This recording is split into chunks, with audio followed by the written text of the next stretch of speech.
Hi, this is Dr. Gordo, and welcome to the Raven and the Writing Desk. Today we are looking at what may be the most underrated mark of punctuation, the semicolon. It can be very handy, so let's take a look at how you can use it to improve your writing.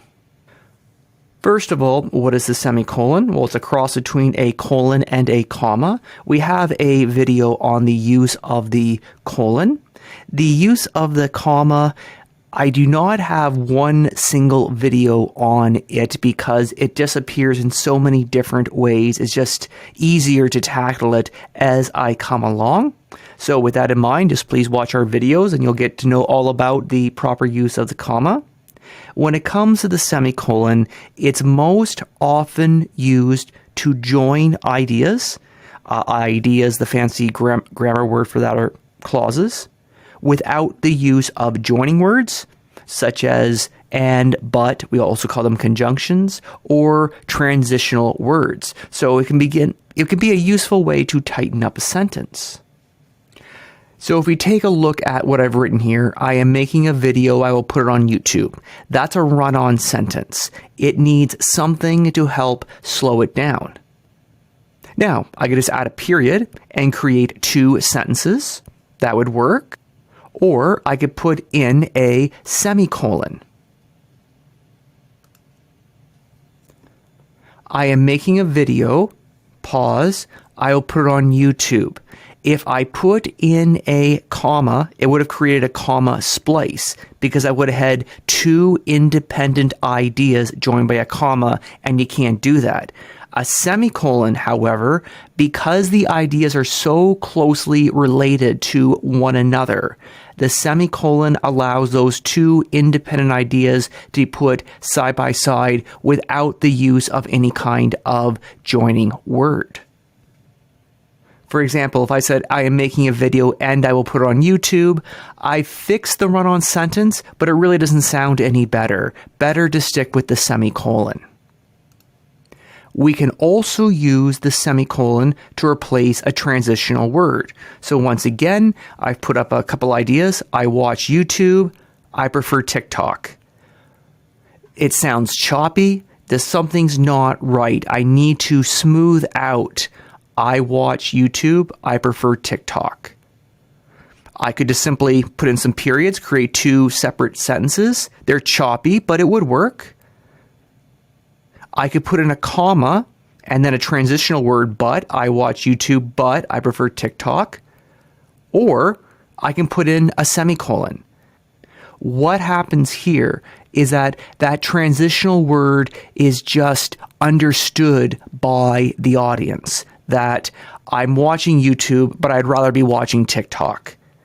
Just by putting the semicolon there, the semicolon replaces that need for a transitional word and helps it tighten things up.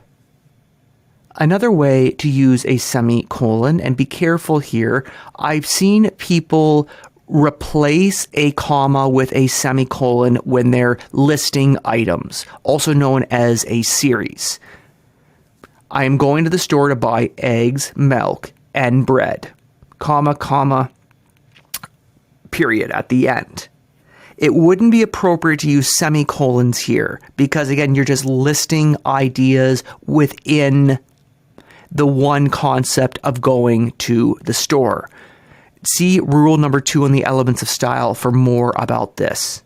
But what if I want to list off larger ideas? The store has many departments, such as dairy with milk products, semicolon, bakery with bread, semicolon, butcher with meat. So notice there's no need for additional conjunctions here, joining words. There's no need for transitional words. I'm just going and listing all the things that are in the department store in a nice, neat, orderly manner. So this is where you can use the semicolon to list groups of ideas. If you're just listing off individual items, stick to the comma. This may be the best bit of advice in this video, and this is great for English teachers, that the semicolon can always fix a comma splice. I mentioned earlier in the video on the first slide there, the first example, about how by putting a comma in there, I created a comma splice. It had to be a period or a semicolon. I am going to the store, comma, next home. That's a comma splice. Now, chances are my audience is going to understand what I mean by that I'm going to the store, then after I'm done with the store, I'm going to go home. However, grammatically, it's not good. It needs to be tidied up.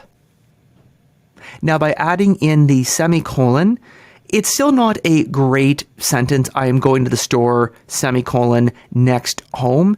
You could say that you need a little bit more information. I am going to the store, then I am going home, semicolon, then I am going home. But the point is, by replacing that comma with a semicolon, it has definitely taken a step towards the right direction. So the rule here is, if you're thinking, by putting a comma here, I'm going to create a comma splice, try using a semicolon and you may answer your own question. So, to recap, the semicolon can replace joining and transitional words, which is a good way to tighten up a sentence without sounding choppy, and that is one of the keys to good writing. Good writing is tight writing.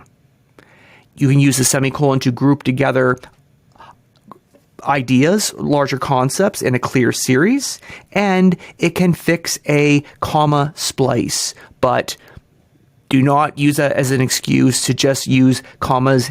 Do not use commas properly. Make sure you know how to use commas properly so you'll know that when the semicolon is the better choice.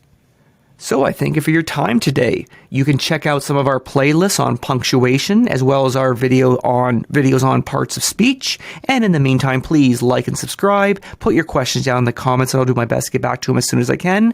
And you have a good day. Bye for now.